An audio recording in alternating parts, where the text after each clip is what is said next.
Calls meeting to order.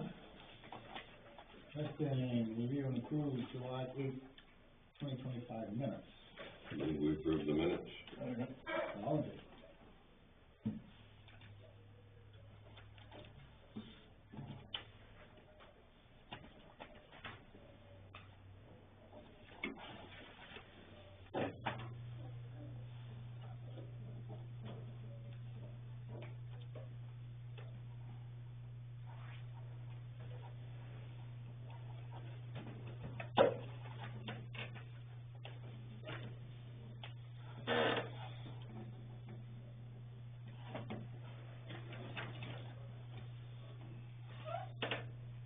Review and approve July 22nd, 2025 warrant.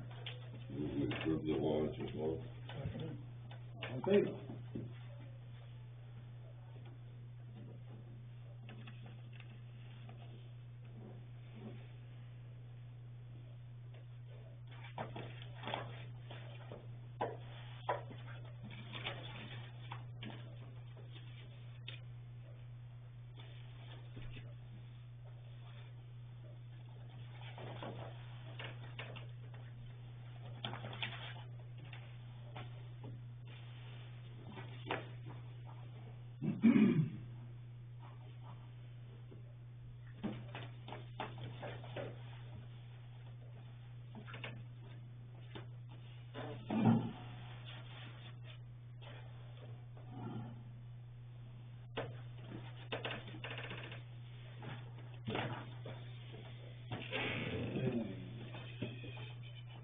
Shoreline zoning ordinance draft revision.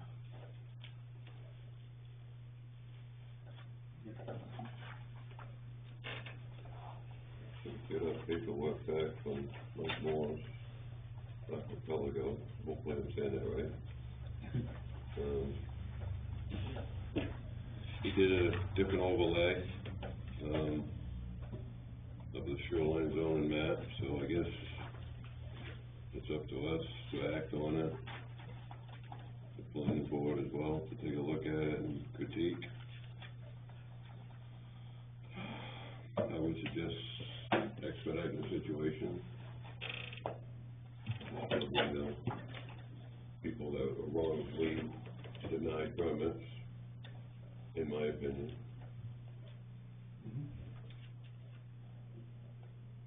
All right, I move we send it on over to the planning board for their review and comment. Sounds good, I'll second that.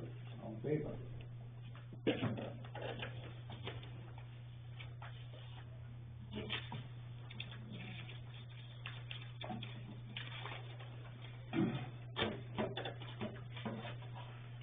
Should we give them a copy ahead of time before? We haven't given them anything. Just give them a copy. We'll give them a copy of the, what we got, which is the,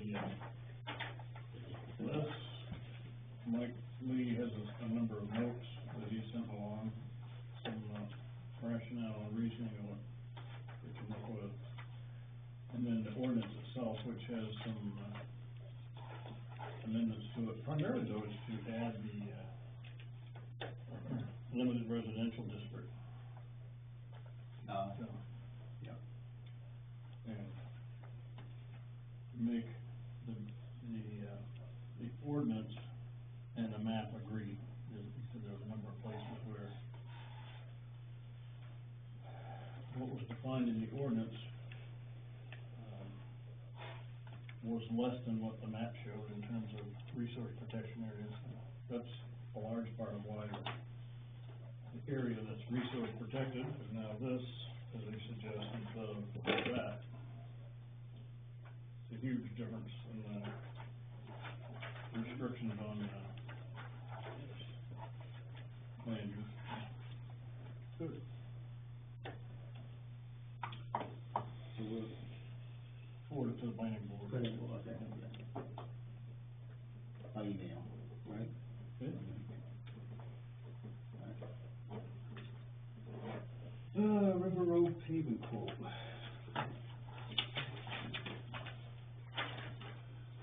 So the bridge project is doing very quickly. They put down four of the planks, concrete planks, that were down this afternoon.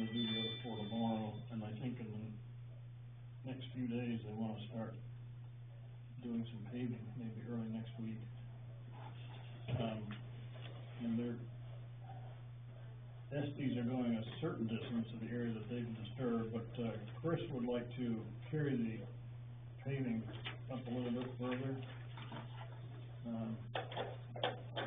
And we've gotten a quote from Dayton Sand and Gravel, who is the company that Estes is using.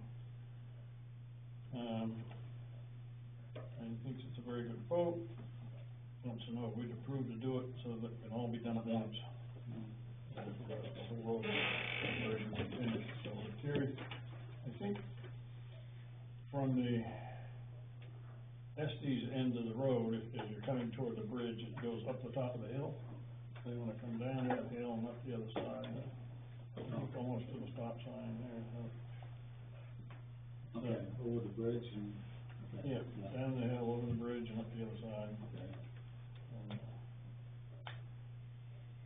So there's two options. One is just a shim only, which is a 1 inch of asphalt, and then you would have a shim overlay. So the shim only is $16,000, and the shim and overlay is $31,000. That's what they've been quoted.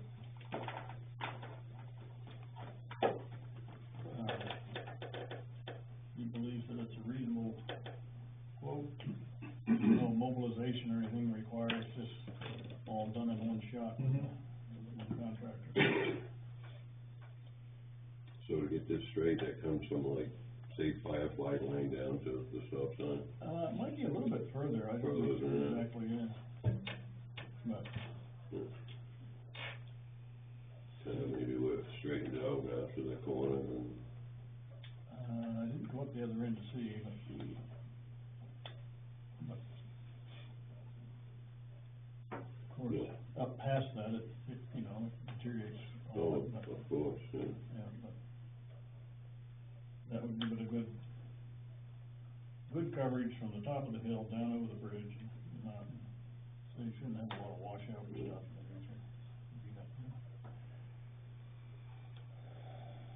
I would move that we approve it. Yeah, I mean, there's some money left in the, just the whole job itself, right? It could be approved $145 and then. No, it's not gonna come out of our money. It won't be part of the River Road Bridge project. It'll Okay. come out of the paving reserve account. Okay. Second it? Yeah, I'd approve that in the second time. Okay.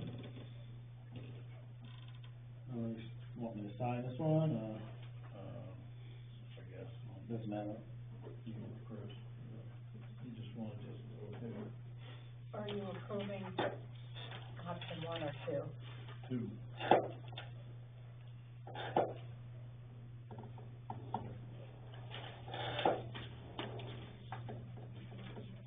Which matches what they're doing on the bridge.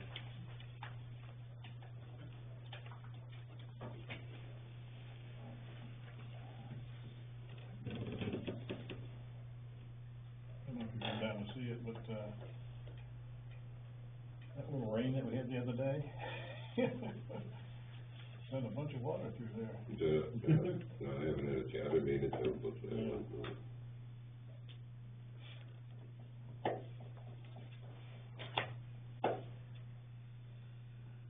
Alright, reminders, plan board Thursday at 7, town office open Saturday from 8 to 12. Next Tuesday, we got comprehensive plan meeting at 6.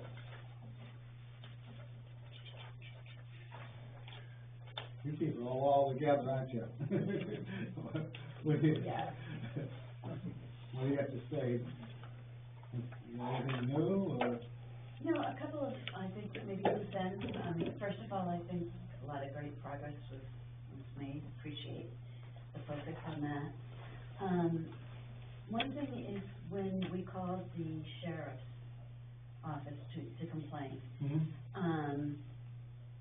they said they would take a record, but they wouldn't forward a report to the selectmen unless the selectmen requested it. So I think I sent an email about that. And Don, I think you said you were gonna follow up on that. Okay. So, Unless you wanted to. No, go ahead. okay, so they'll go to you.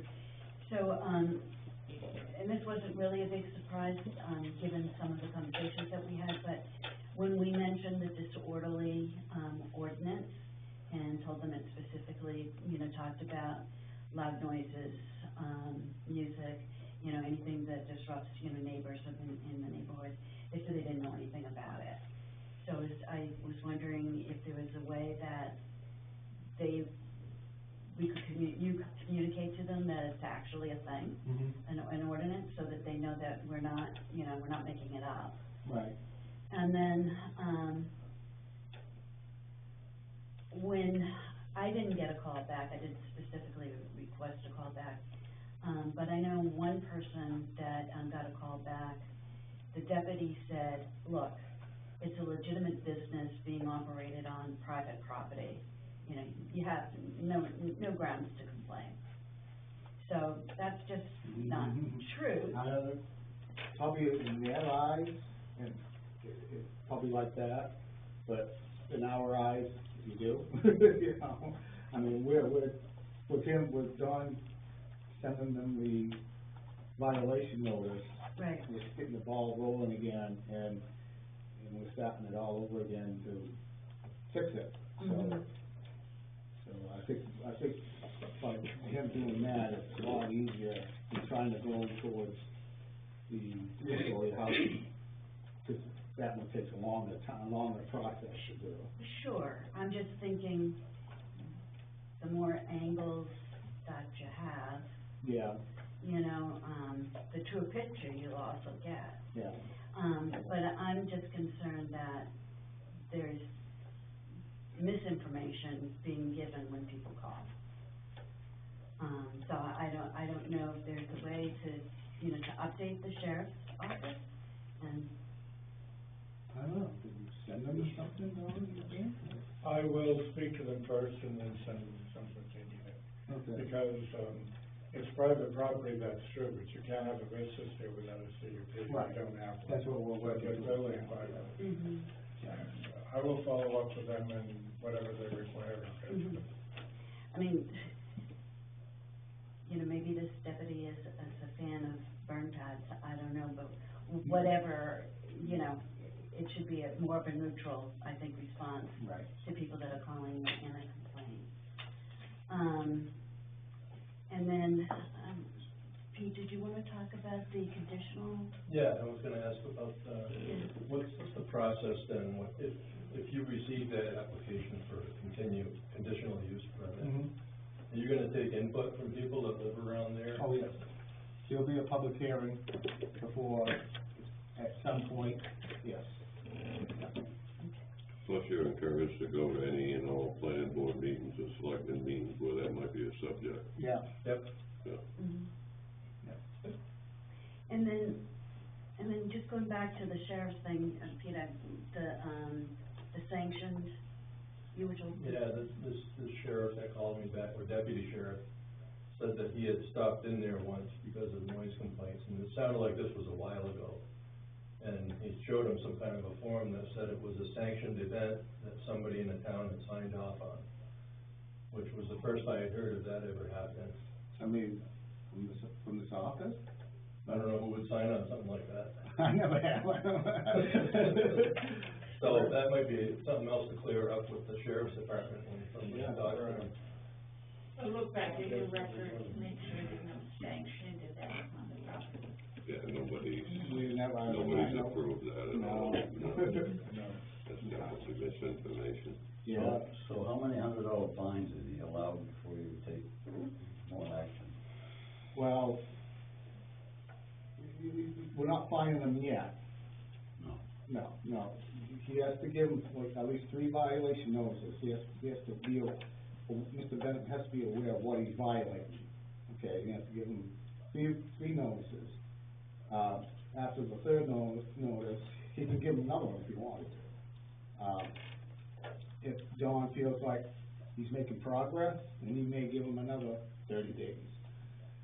If he's not, he'll hand it over to us, and we'll hand it over to the town lawyer. Town lawyer will send it to the court, and we'll file a petition to the court and then we'll go to court. and if he's still violating it after we go to court and he's found guilty or he's in violation, that's when the fines start. So, and if he keeps doing it, it's more fines, and I'm saying, for $100 for each violation, he'd do that all day long.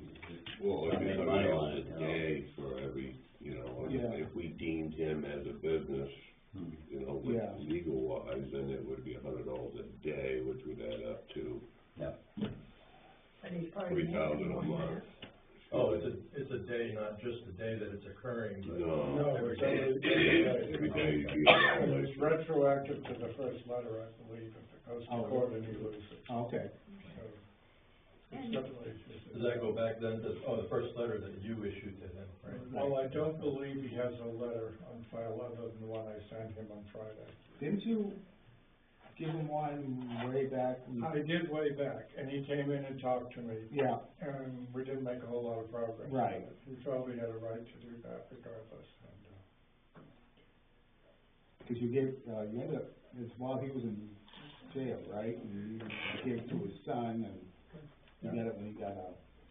Joe, you want to say? Yeah, I was just gonna mention that, Robin publishes the agenda of the planning board on Wednesdays usually, and that if the planning board were to talk about this subject, it would be on the agenda. So you don't have to come every Thursday night to find out if it's going to be on the agenda. You can look at, I'm 98% confident that that's the way it works. And our, You don't want us to visit every Thursday. I'd love to have you come. and our agenda, we don't post it because it's constantly changing. You know, we may take something off if it's on, so right up to the first minute before we go. Yeah. So, I'm not expecting that this to happen, but if the notice is blatantly disregarded, so Saturday comes and he has another burnout, nothing in particular happens? well, when the 10 days is up, which is like not too long. Okay, so next week, in 2 I'll send him weeks. a second letter. Yeah, okay. And then 10 days, I'll send the third one. The intent was, what I wrote in the letter, if he ceases the violation, and no more burnout parties while the thing is going through the planning board, Right. that then they'd be able to hear that and they'd make whatever ruling they do. Uh-huh. But during that whole time, he would not be allowed to have any burnout parties Okay. until or unless the planning board gave approval with a CUP. That's the way I wrote it to him. And if he continues to violate it, it'll be up to the selectmen to decide where they want to go with it. Okay. Now, is it up to us to still report it to the sheriff's department? Oh, don't be silent, yeah, no. And follow Keep the them complaints actively anytime involved, you there's a wanna know. violation, I would say. I know the police department, you know, over the years, their hands have become tied with, Yeah. you know, the legislation we have in the state of Maine, and so they're not as eager to work with, especially things that they consider small town stuff versus, you know, the backlog, but yeah, I would heckle them, for sure, yeah. Because if you're running the house for a weekend when there's a burnout party, they might not see it as a small town. That's why if they were next door, they wouldn't. Right. Makes a difference where you live sometimes, and those things, but. You know, what John was saying last night about arresting people and haul them off, and they turn around, come right back. Come right back, there's Yeah, nothing that you there's can really do, no yeah. recourse, and, you know, Well, we've had that happen here when people are taken away in handcuffs. yeah, or whatever. that's right, too, yeah. We've been looking for this guy for a while, and I don't know, another angle to this. What is this property zoned at? Is it residential? rural or business? residential. So if it's residential, how can you even consider, or how can this have a business on a residential property? He cannot, and that's why he's in violation. So that has its zoning. I thought it was a permit for a business. You need a permit for a business, even if it was in a commercial district. You still have to go through the planning board. It's just harder to get, I would suspect, than a residential area. Okay, I thought if it was residential, you couldn't have it. Just across the street. You can, if you have a Commercial building. conditional use, that's the word conditional.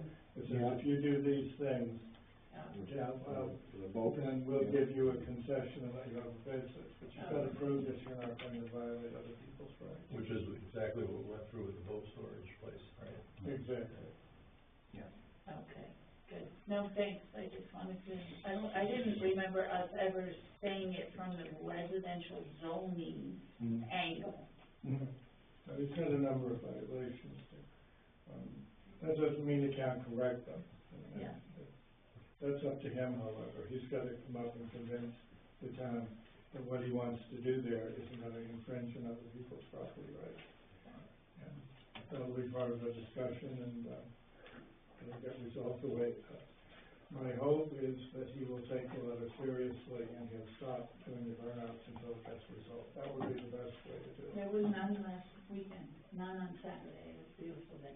We'll see what happens. I bet you get from him, but that's. I did outside activities for the first time on Saturday in a long time, it was just lovely, both of them. Well, let's hope that continues. Yes, thank you, we really appreciate you being here and appreciate your time. Yeah. I think it's quieted down just because of, the novelty has worn off a little bit. I've watched a few of the latest videos, and you look at the crowd, and, they make a bunch of noise, but hardly anybody's there anymore, so. Yeah, I haven't seen the. Best case scenario, it should just fizzle out on its own, but I don't think it ever will, so. Yeah. That's why we need to take these steps, but So, I don't see it as popular as it was when it first came out. The problem you have in a case like that is if he's running an illegal business over there, Okay. and it's in violation of a town ordinance, and now we've notified him it is in violation. If somebody were to get hurt or crippled, it would open the town up to a lawsuit that we don't want to get into, obviously. We don't want anybody to get hurt anyway, regardless of that. That covers us a bit because he's been told he's in violation. And that's part of what the planning board, at least in my estimation, would do when he came in, was to make sure if they gave a permit, or as they would with any of them, that safety issues are addressed, fire, ambulance, police, whatever you happen to need, depending on the business. That's where they have all of that. So at least we started the process. Yeah. Is there any kind of a noise threshold that we can point to as part of the conditional use permit review? I think the planning board could probably establish that. I think there's a vague one, maybe Josiah, I'm not sure, but a noise limit that triggers. There's a state standard. Right. Decibel. 70 dBs at the border of the land? I think it's 90 dBs during the day at the property line. Yeah. But that's, just trying to remember something from 6 or 7 years ago, so I'm not. That's pretty loud. Well below that. Exactly, Jeff, exactly. Yeah. And I think it's a little tricky too, because there's some kind of an effect of having woods pond and sand pond Exactly. where the noise in some areas may be a lot worse than right next to it. Right, Because of that's true, right? Yeah. In the wind direction too, and. Well, sometimes, and I'm not saying it would work in this case, but if you go down through Connecticut, they have the interstate goes right through residential. Yeah. And they have these big sound baffles which supposedly cut the sound, Yeah. but they hold the fumes back. Whether something like that would be applicable here, I have no idea. So that's the kind of thing he needs to look into, he'd have to convince people it would work. Yeah, maybe along with a duration limit, so it's not 6 to 8 hours a day, both days of the weekend. Right. Exactly. Right. I mean, that's all the type of things. If you get a conversation going, you can address that, and Yeah. hopefully you can come up with some kind of. Go ahead. Okay, so at the same property, 153 Bridgeton Road, there's a motocross track that has been put in place. It's, pretty sophisticated, has irrigation to keep the track from getting too dry and sandy. And it's run by Ian Fairwell and Nick, Liverby. So I guess they have a business license or a permit with It's it. on his property, It's on his property. going around his property, it's not the, goes up the side of the road. No, it's not the club Okay, yeah. Now, this is on his property, it's even branded, the Res Mez, R-E-Z space M-X. And, it was originally, marketed as a training facility for young athletes.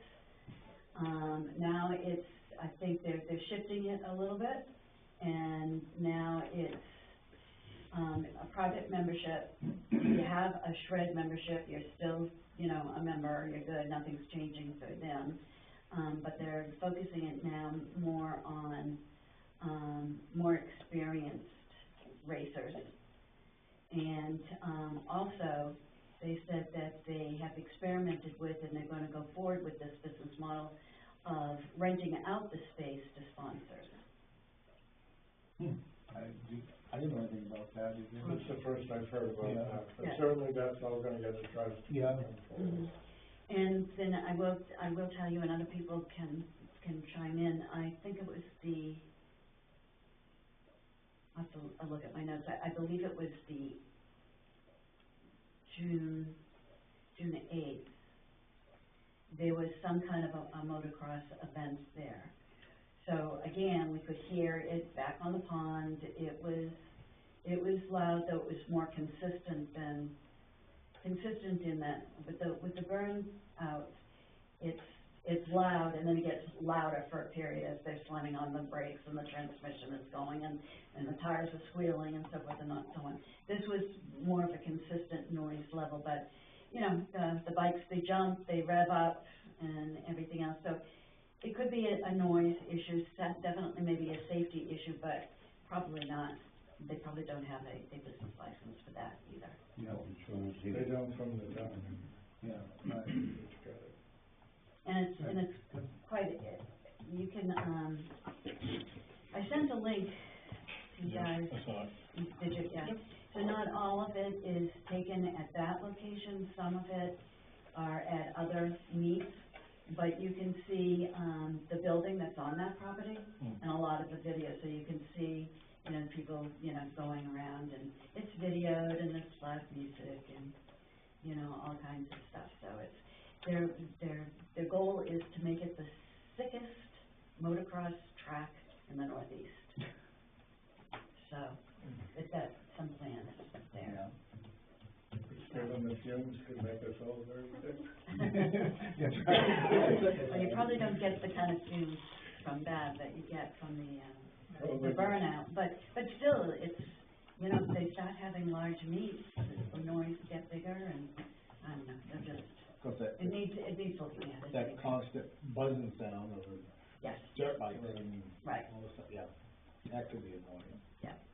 It's unfortunate people don't come in to the town before they start something like that. Yeah. Because I'm sure they spend a fair amount of money on it, and they've got a lot of people angry with them. And if they come to the town, if they didn't need to have a permit, they'd be told that. It's not like we're trying to Right. make trouble for anybody. Right. But it might have helped a little bit. Yeah. It's unfortunate. Do you have any, knowledge of them making money, or if it's just a theoretical question, just to help They, the planning board or the code enforcement? initially, they were doing, they were actually targeting younger, enthusiasts. Mhm. And, you know, teaching them how to balance, and, I mean, you know, they got families and moms to bring their kids to, you know, get some safety training and stuff like that, but they were charging, and then they went to, like, membership. I don't know what they were doing when they rented out the place to sponsors. I mean, they even have a store that they sell their branded, Yeah, branded, online T-shirt stuff. type of thing. Really? Yeah. Wow. Yeah. So I don't know much about it, but they, I mean, I think they have some memberships in place, and then, it sounds like they're, you know, like a gym membership, you'll join a gym membership, and then you can come and practice and get ready for the big meets, and then they'll have occasional events, I guess. I mean, that's what I get from reading through it, but, you know. Yeah, man. I know a while back ago, they were charging people to go around the track a couple times, and I don't know how much it was. It was on one of their Facebook pages. Yeah, yeah. We're still on the motocross, right? Yeah. Okay. Oh, the motocross, okay. And that's his donation. Well, but then they're required, Yeah. that's how they got around it, was my understanding, that's what I saw on their website. Right, right. Now, one thing that I don't wanna complicate it, but, Mr. Bennett has allowed them, if for some reason they have no other place, this is the general public, no other place to ride the bikes, they can, go down the road, and he says to 207, I don't know what 207 is, maybe an ATV route or something? He said 207, and they can use like the very outer part of, on his property, I guess there is a trail, but that's not this motocross.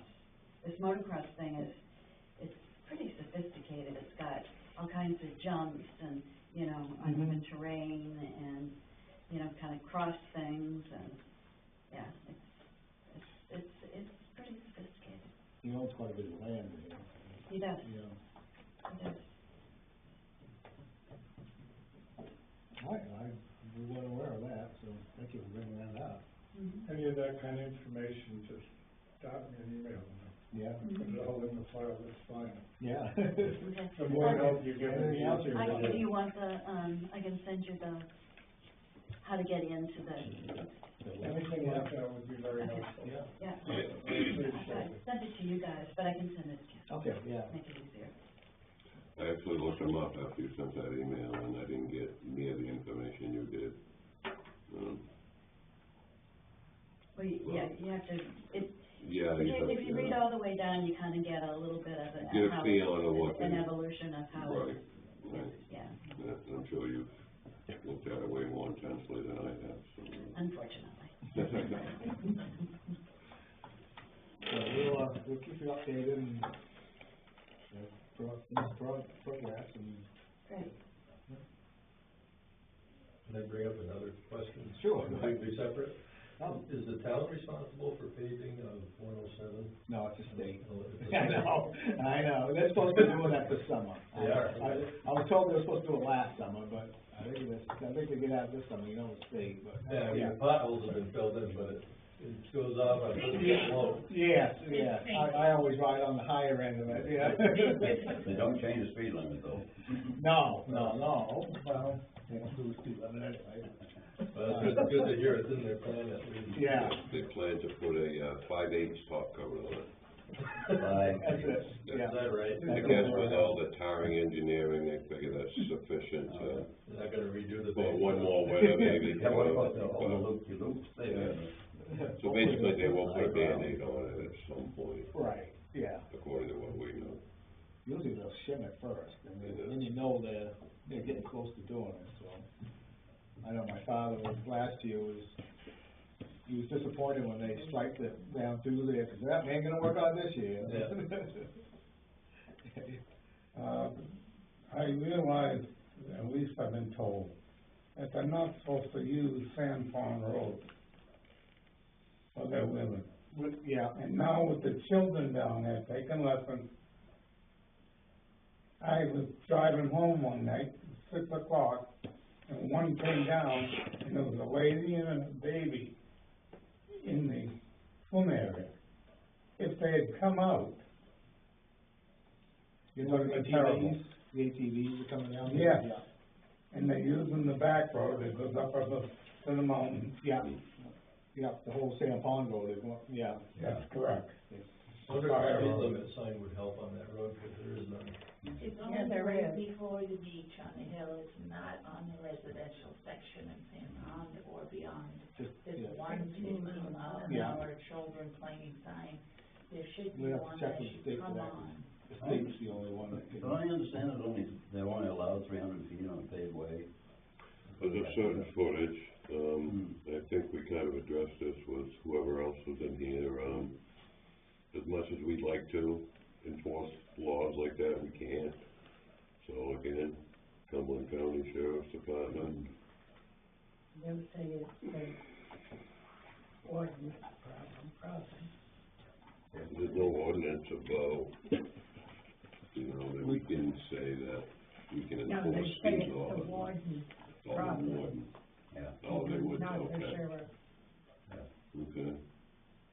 Passing the I buck would then. imagine. Yeah, you never know, I mean, you got an open line with them, keep complaining about that as well, you know? yeah, call Neil. Yeah, we should have went across the pond and saw him when he was there. Yeah. He's retired, isn't he? Neil? Retired. Yeah, I know they got, signs posted on that road for ATV trail and, And 9 out of 10 people wouldn't even care if you were just behaving yourself down the side of the road to get to the next trail. Oh, yeah. But you It's can't the expect two-wheelers that out that of are the today's biggest problem. society. Yeah, Like riding through there, The yeah. green one. the green one, he goes flying by my house on Wyndham Road. I wouldn't dare say how fast he's going. I He's know. gotta be doing 45 Yeah. at least. Yeah, And going by that beach. yeah, And the kids down there. Someone's gonna be hurt. yeah. Or even just people walking on the road. Yeah, but the Yeah. kids are more active. But, absolutely, I'm not, yes, at the beach, but, I mean, Yeah, there are we a lot got of people people that on bikes, we got people jogging now. Oh, yeah, a lot more than we had before. Maybe a reach out to the warden service to see what they would say, you know? I have an acquaintance that's, kinda high up in the game world, they can ask Yeah, him. yeah. Take videos and, you know, you can identify who the culprits are. Any other? I have another question Yeah. about the tank water truck flash. Is he still going down there? Oh, yeah. Every day, at least twice a day. Wow. Chad sees them. I've seen them Yeah. in the morning. Yeah, we hear them. If they get an ordinance in Casco, why can't we get one in Baldwin? We could, What would it take? let's come up with one. So can we put it on your agenda then? We'll consider it, yeah. Thank you for your time. Thank you for coming. You know, just keeping us informed of what's going on down there too.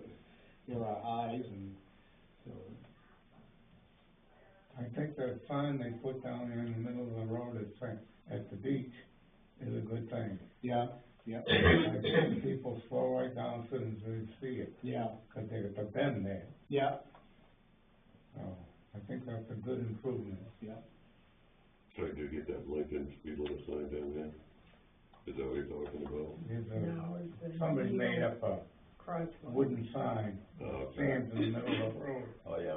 Oh, I didn't know that, yeah.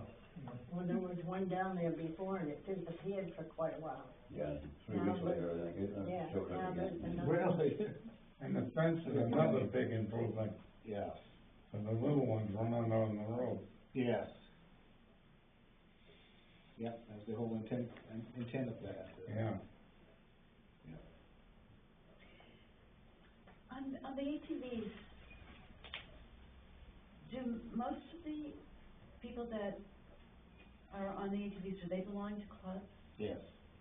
Most of them, it's a club, Hard to tell. it's, the When trails there's are open. 24 in a row, you can bet that's the club. Yeah. I'm just wondering Yeah, we've had if 24 it's worth trying to contact the clubs and just remind them that, you know, Well, they came down to they're one, only using it, you know, Yeah. I mean, it's a privilege to use the road, it's, you know, if they need to slow down or, you know, Yeah. we'll figure out some way of well, they came down curtailing. asking for approval. It's only the select board here that can approve town roads or public ways as ATV trails.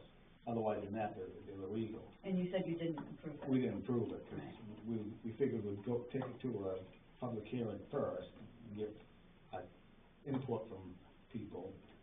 I can probably guess how that's gonna turn out, if we did that.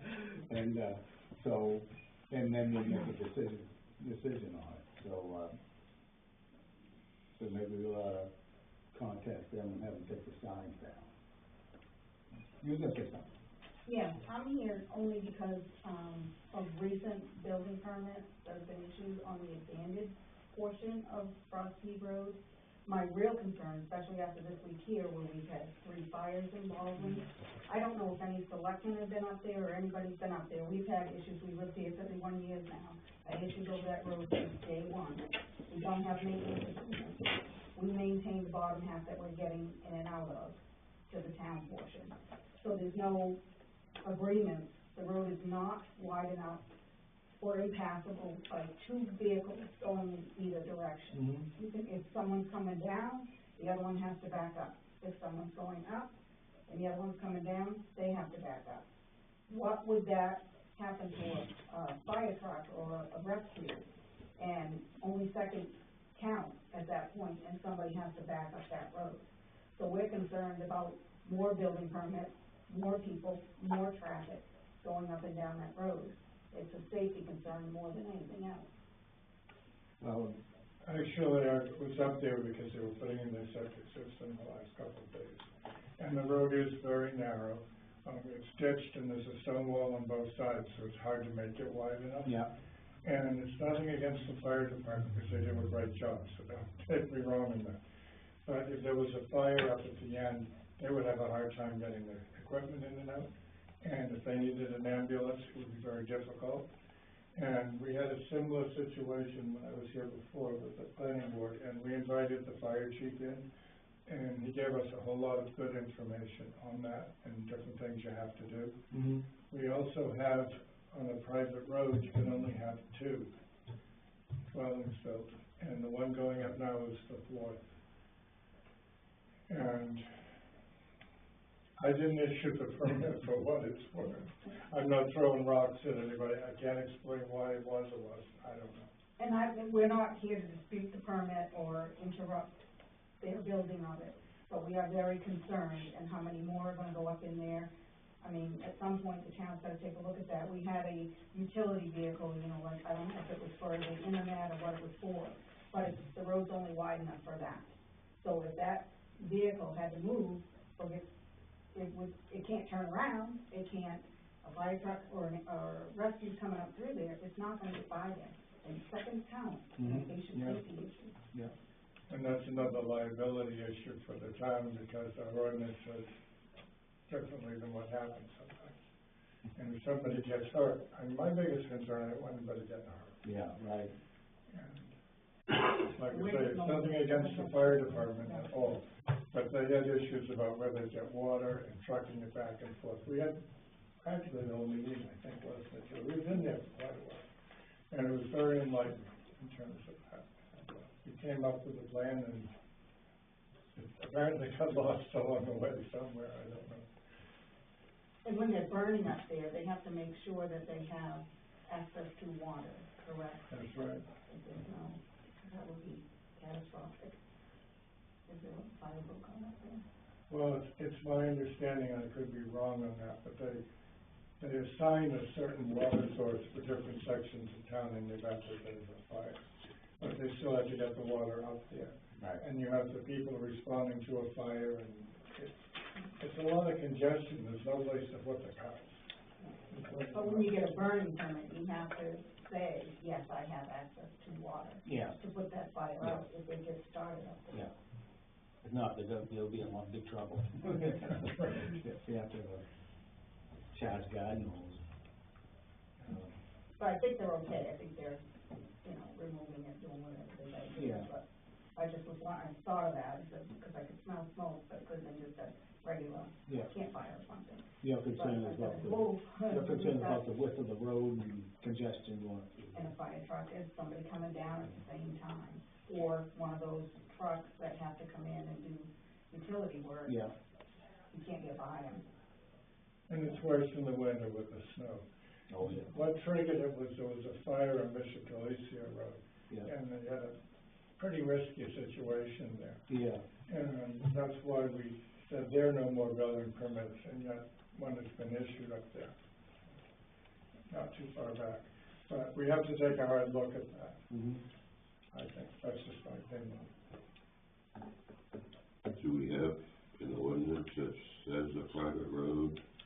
Well, No it's more an than abandoned two. road, so it's not really considered the state law private technically private roads are different than like an abandoned, discontinued. This one got discontinued, didn't it? It got discontinued supposedly in 1823. Okay. That was my noise. Well, before our time, then. But, I you remember. officially abandoned it in 2005. It's town road up to the first house. Right, exactly. Yeah, that's what I was all. understanding. That would be the fifth house if you counted it that way. I wasn't Yeah. counting that one because that one is on the town Yeah. road, Yeah. it's qualified. That was So, Cleary Pond at one point. Yeah, yeah. if you're aware that the town has any interest in that, it would be good to know that. I couldn't find anything, I looked. Well, I think there is a public easement from when you guys abandoned it in 2005. Well, I have some records, but. the landowners have a right of way over it. Yeah. You can have a right of way to get to property. That's pretty common, but a lot of times that was because you had a woodlot up there or a pasture with an animal. But it's kind of a different thing if you're gonna build a house up there. And they're not only gonna build a house, but it's a substantially large garage, like 40 by 60 or 50 by 70, something like that. Yeah. Bigger than the house.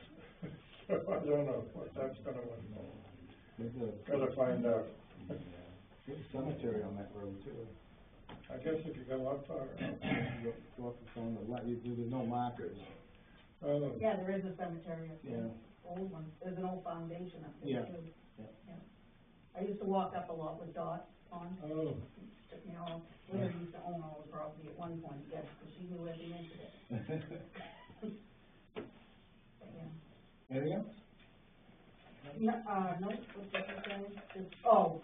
Because if it wasn't for the town giving out the permit, it would give us negotiating power for whoever had to come through. If they had to get an easement, that we could maybe eventually get everybody together, that we can get the road to where we can pass it. Because the more, it's been nice, because there's only been a couple of houses, Yeah. you know, there's not a lot of traffic, but it is increasing, of course, and has been recently. In fact, I guess there's been some problems with some kids going up there, I don't know.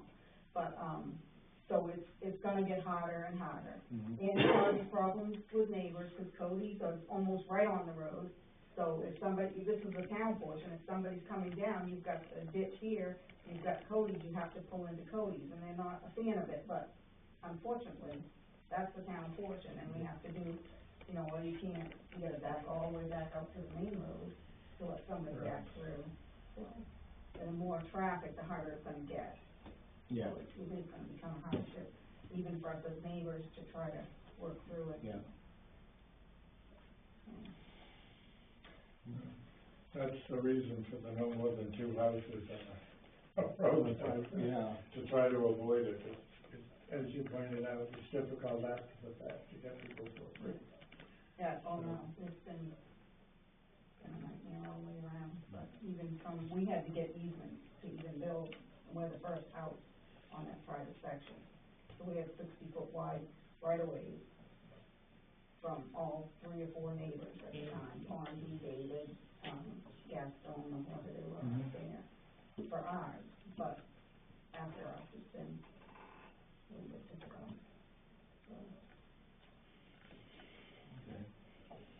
But, you know, it's been issues, you know, we don't wanna create a hardship there, but we would like the town to consider, you know, what can be done about it being passable by vehicles, if it's an emergency vehicle, they have to get up through there, that's our concern.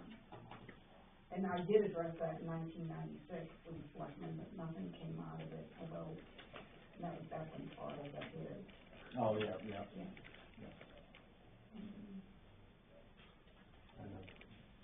Check with Chris and see if, I'm not sure what can be done, but we'll look into it. Yeah, I just wanna bring it to your attention. Okay.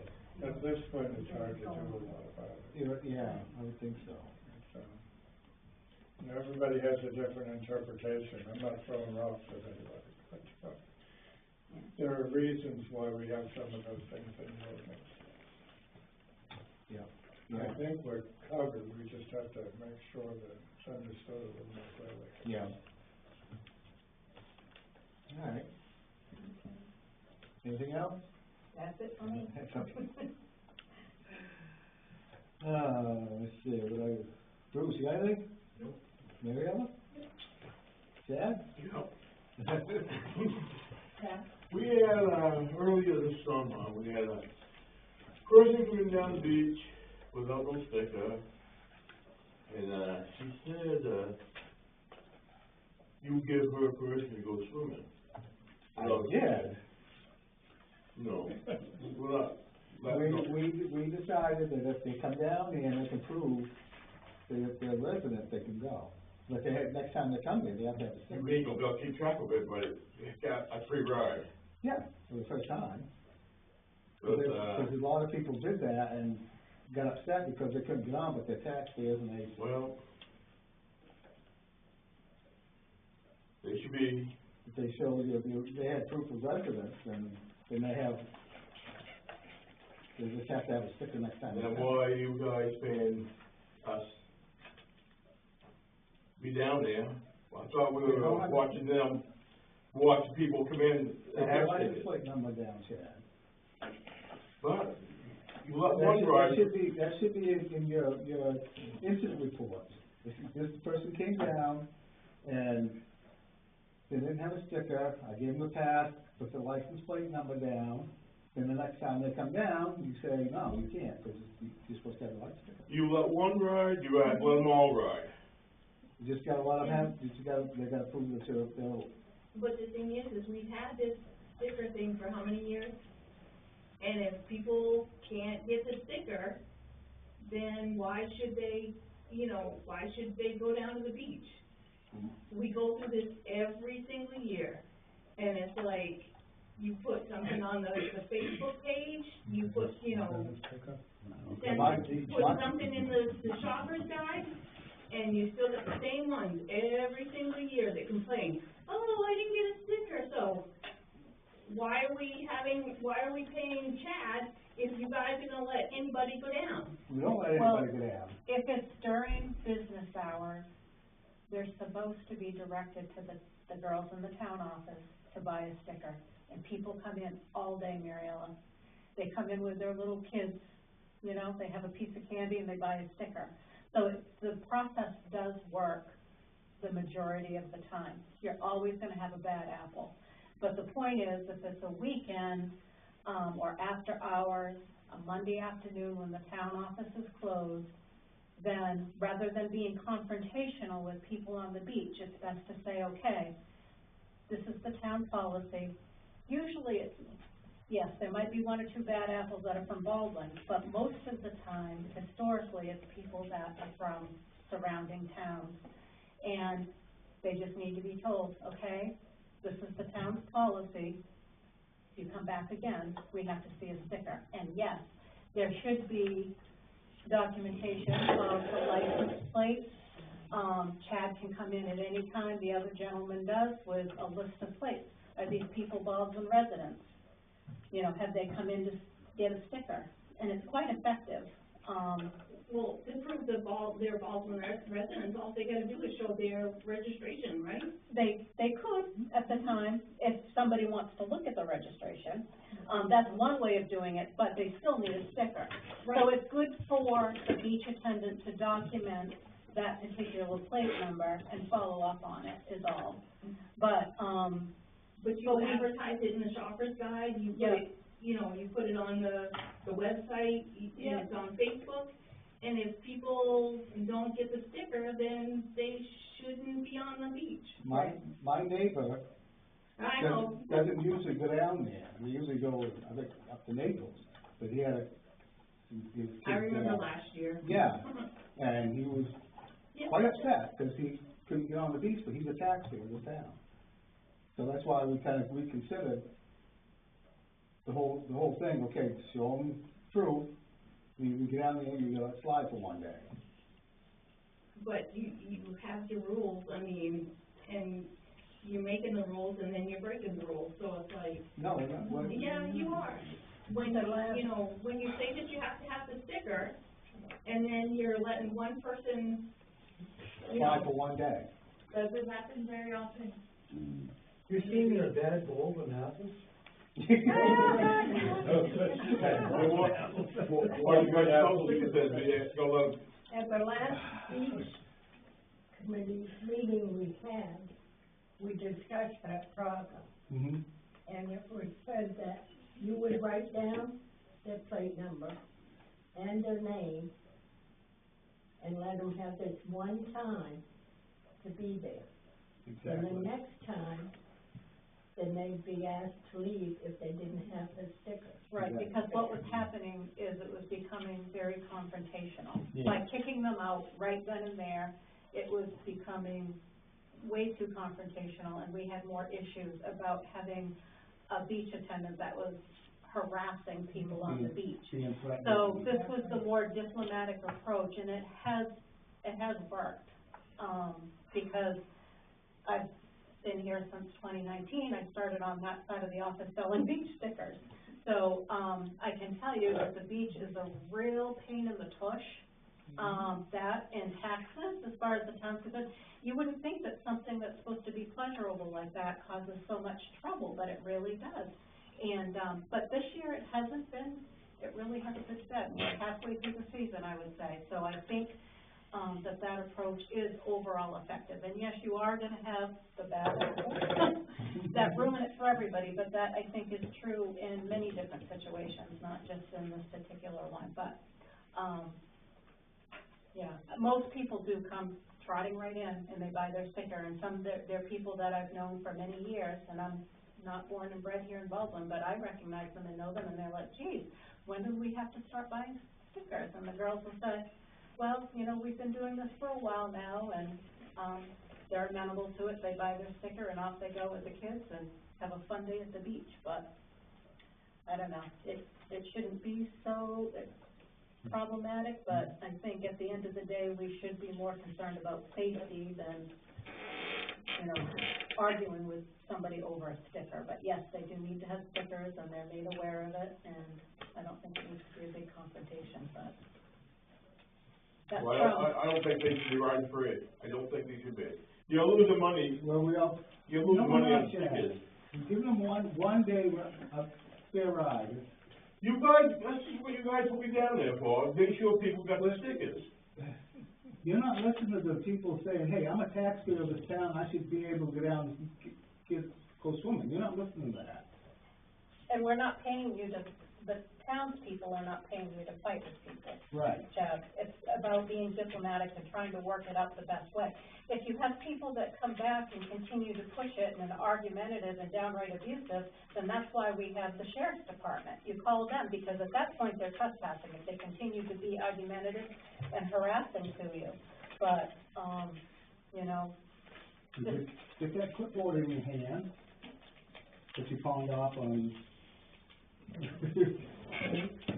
the other guy, write up some reports. We get them from him, we don't get them from you. Really? You don't write them out, do you? Well, no, I No, don't write we them pay out. you to write them out. Well, Huh? you also pay sure they have stickers too. We pay you to write them out, and to write down there. If you don't do that, Well, you did put the booze out this year. I'm sorry. They look nice. Is it? Yeah, put it straight. Yeah, I like the way you divided You're it. gonna see a lot of water tanks taking water out of our. yep, Flush has been in, and there was another one, something well, drilling, get the water out of there. Regularly. Yep, So if we don't have water for everyone to enjoy the pond, then where are we? Yeah. We could have an ordinance for that to be illegal. Why can't they do that? I have personal feelings on that, so. There's You're against another it, truck or- that comes down that has a plastic holding tank on the back of their truck that comes down and gets Yeah, water. they don't want for nothing, it's those tankers that Yes, really the suck. tankers that really do a job. Joe, you got it? I'm good, thanks. We are a Kathy? spring-fed pond, you know. Yeah. No work going in there. The problem is the water belongs to the state. Right. You know how much they charge for a tank of water for pools? A lot. Yes, I know. So they are making water on Yeah. Baldwin, Santon water. Freebie for them. Does that make sense? Well, yeah, so isn't Portland Springs and Portland Water District too. I mean, millions of gallons that come out, that Portland Water District take out a big lick every year. You know, they charge for it too. Yeah, we, Don't they pay, biggest Portland, place. doesn't Portland Water District Mhm. pay taxes on their land to Standish? 20, To Standish, yeah. places But they don't pay for the water. Right. in the spring. Correct. Yeah, correct. It'd just be for the pumping station and then the land. And all the But then watershed land. Yeah, but then again, they reduce, they restrict access to all that land too. It's an issue of, a partition tax, and, people who grow trees might be subject to a petition tax once we start down that road. It's one of the reasons why the Maine Woodland Owners is opposed to, charging, anybody for water. Oh, I see. It's a road you start down and you don't know where it ends. Oh, yeah. Do other towns have ordinances to not allow water trucks to take water? Like Rusty. Yeah. Okay. That's what, I'm not sure, Bridgeton might too, I know they were checking into it. Thank you. Right, Kathy. Okay, on the 9th, we have the book fair coming up. It'll be from 8 to 2, it's just down the road, and looks to be a very fun time. The weather looks to be cooperative, so we're open for that. So show up and buy some raffle tickets and see what's going on, and find some new books, and maybe get a bite to eat. Okay. Awesome. Thanks. That's about it right now. Bob? I'm gonna be quiet tonight. Dale? I'm good too. Motion to adjourn. Second. All in favor? Thank you folks for coming. Thank you.